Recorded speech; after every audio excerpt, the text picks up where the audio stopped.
21장. 예수님께서 부자들이 헌금함에 헌금을 넣는 것을 보셨습니다. 또 가난한 과부가 렙돈 동전 2개를 넣는 것을 보셨습니다.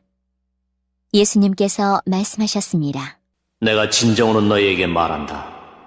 이 가난한 과부가 그 누구보다도 더 많은 헌금을 하였다.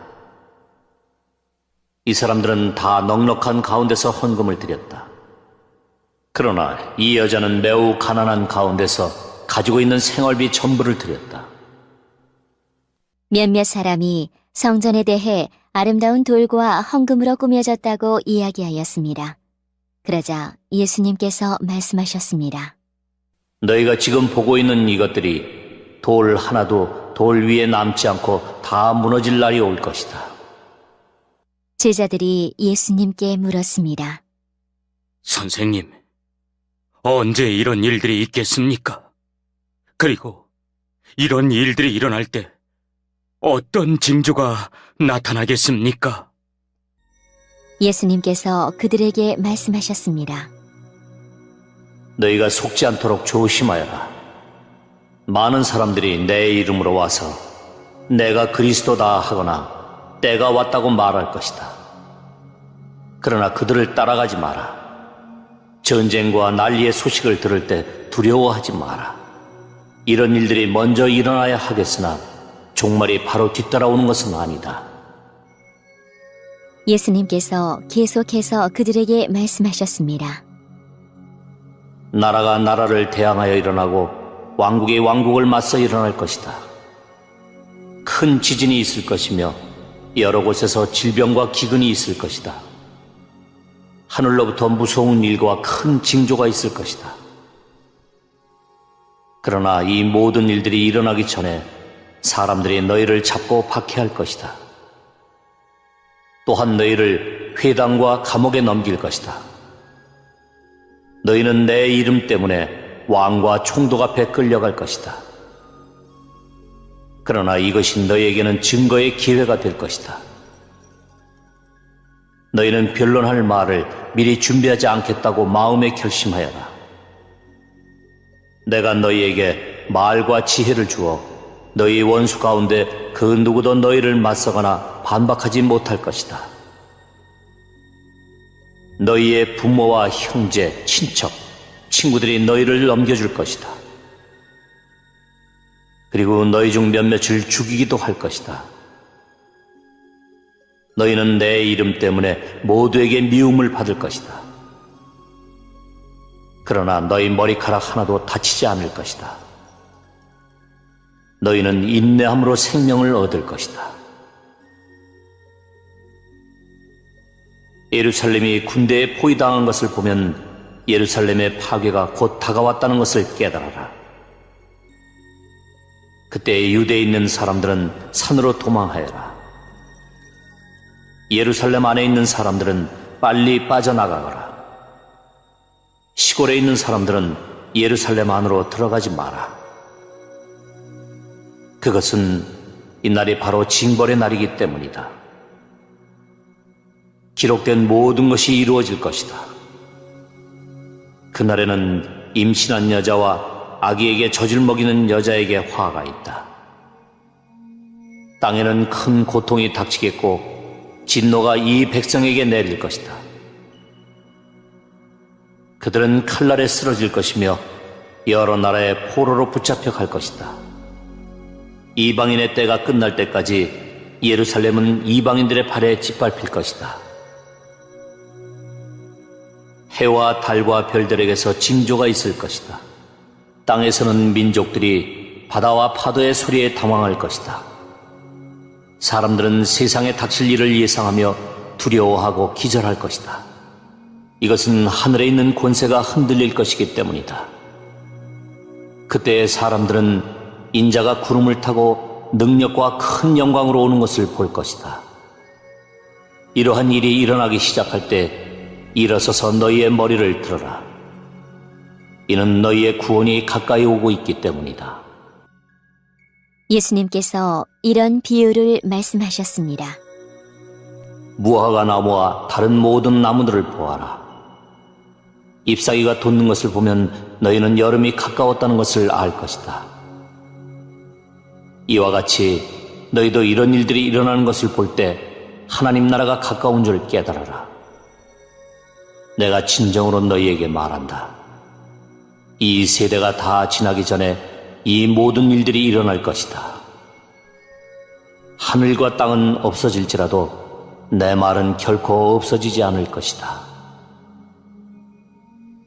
네 마음이 방탕과 술 취함과 삶의 걱정으로 무겁게 눌리지 않도록 하여라.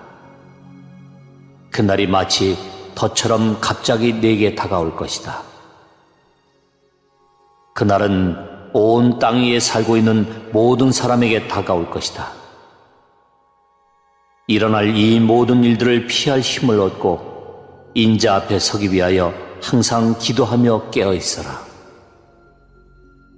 예수님께서 낮에는 성전에서 가르치시고 밤에는 밖으로 나가셔서 올리브라고 불리는 산에서 지내셨습니다. 모든 사람들은 아침 일찍 일어나 예수님께 말씀을 들으려고 성전으로 나아왔습니다.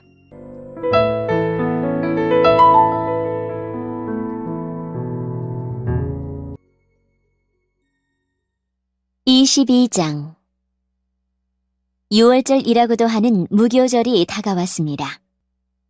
대제사장들과 율법학자들은 어떻게 하면 예수님을 죽일까 궁리를 하였습니다. 이는 그들이 사람들을 두려워하였기 때문입니다. 사탄이 12제자 중 하나인 가룟이라고 하는 유다에게로 들어갔습니다. 유다가 대제사장과 성전 수비대장에게 가서 예수님을 그들에게 어떻게 넘겨줄지를 의논하였습니다.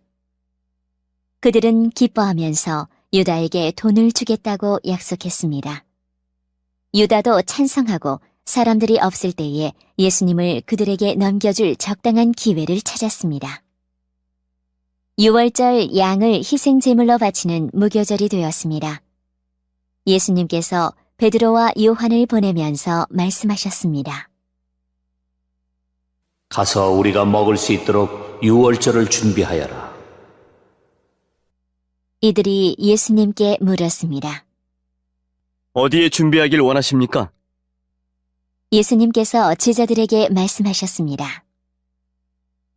보아라, 도시에 들어가면 물 항아리를 가지고 가는 사람을 만날 것이다. 그를 따라 그가 들어가는 집으로 들어가거라. 그리고 집주인에게 말하여라.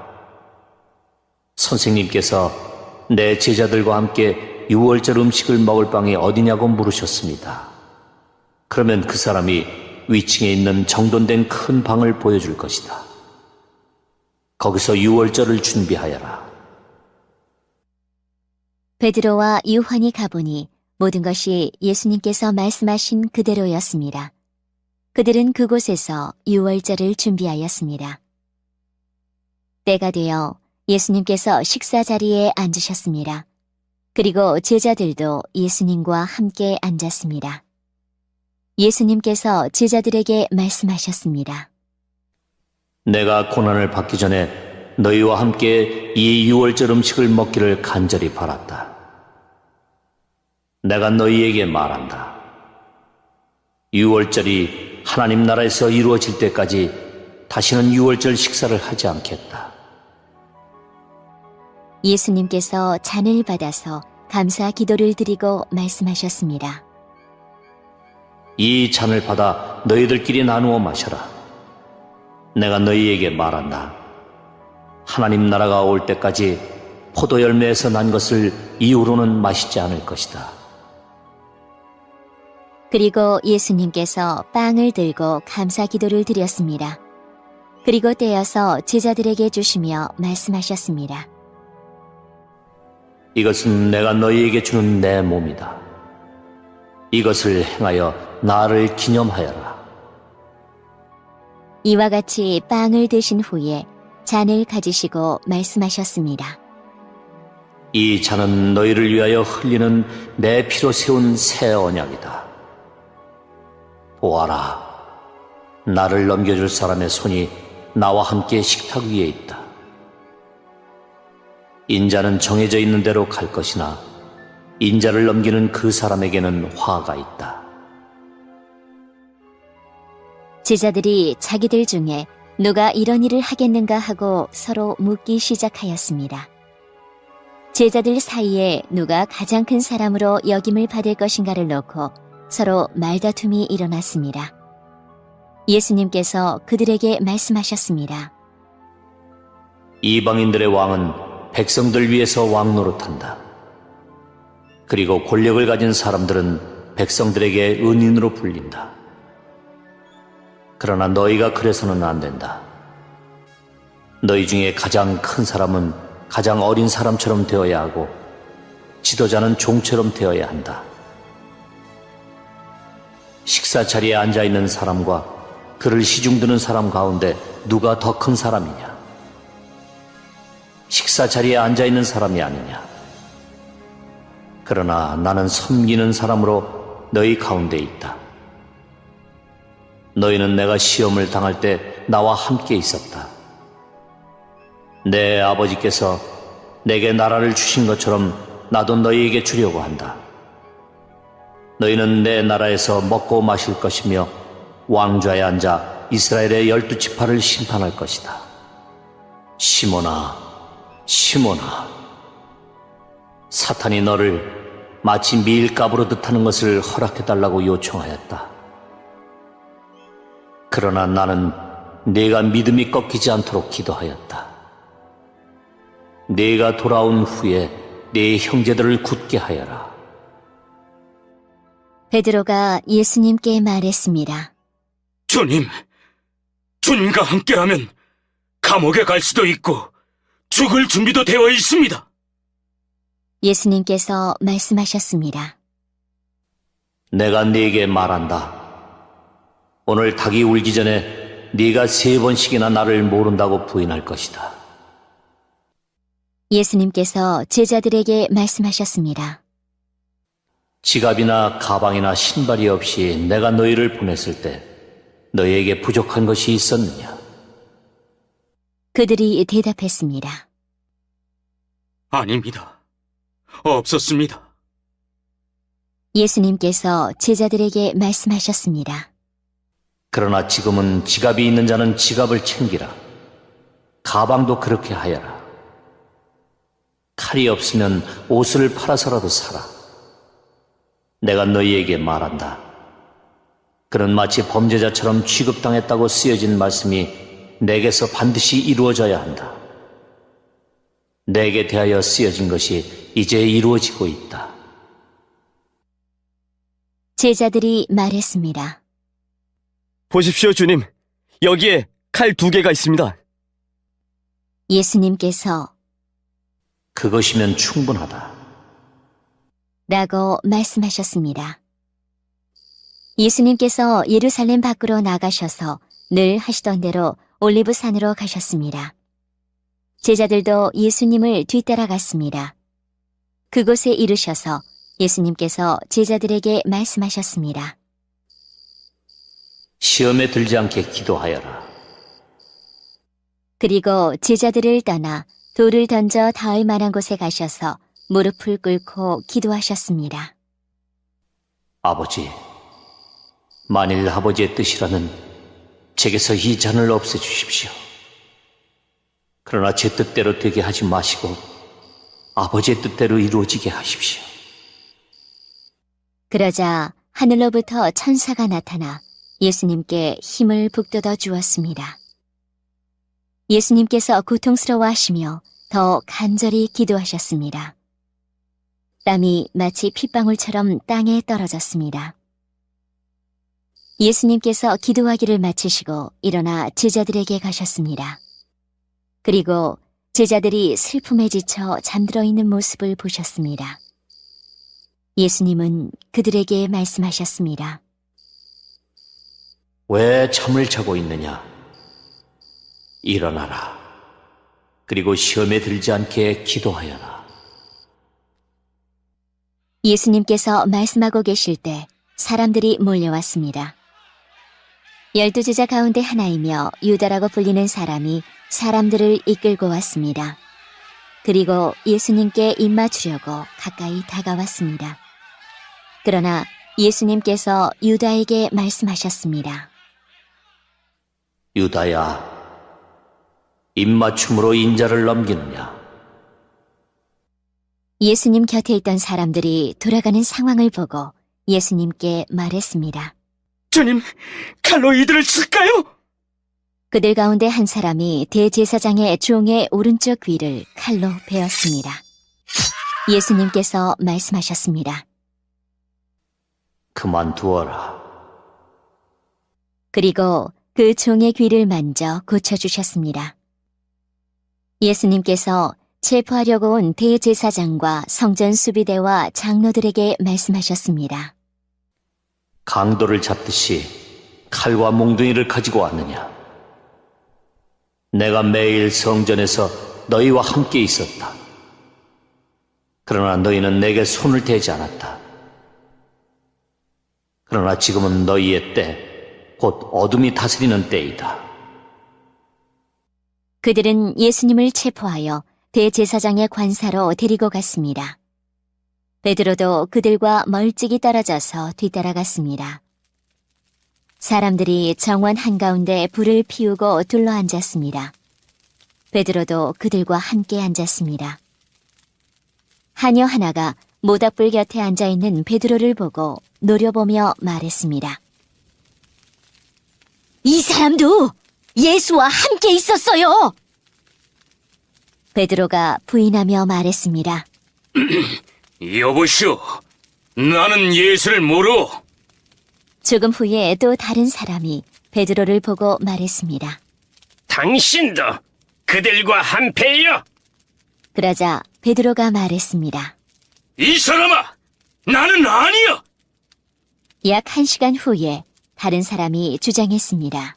분명히 이 사람도 예수와 한패요. 이 사람도 갈릴리 출신이니까. 그러자 베드로가 말했습니다. 여보시오, 나는 당신이 무슨 말을 하는지 알지 못하오. 베드로가 말하고 있을 때 닭이 울었습니다. 주께서 돌아서서 베드로를 보셨습니다. 베드로는 주께서 오늘 닭이 울기 전에 네가 나를 3번이나 모른다고 부인할 것이다. 라고 하셨던 말씀이 기억났습니다. 그래서 베드로는 밖으로 나가서 몹시 울었습니다. 예수님을 지키던 사람들이 예수님을 모욕하고 놀렸습니다. 그들은 예수님의 눈을 가리고 물었습니다. 알아맞혀봐라. 너를 때린 자가 누구냐? 그 사람들은 여러 가지 말로 예수님을 모독하였습니다. 날이 밝자 백성의 장로들, 곧 대제사장들과 율법학자들이 함께 모였습니다. 그리고 예수님을 그들의 법정으로 데리고 가서 물었습니다. 진정 내가 그리스도인지 우리에게 말해보아라. 예수님께서 그들에게 말씀하셨습니다. 내가 너희에게 말해도 믿지 않을 것이다.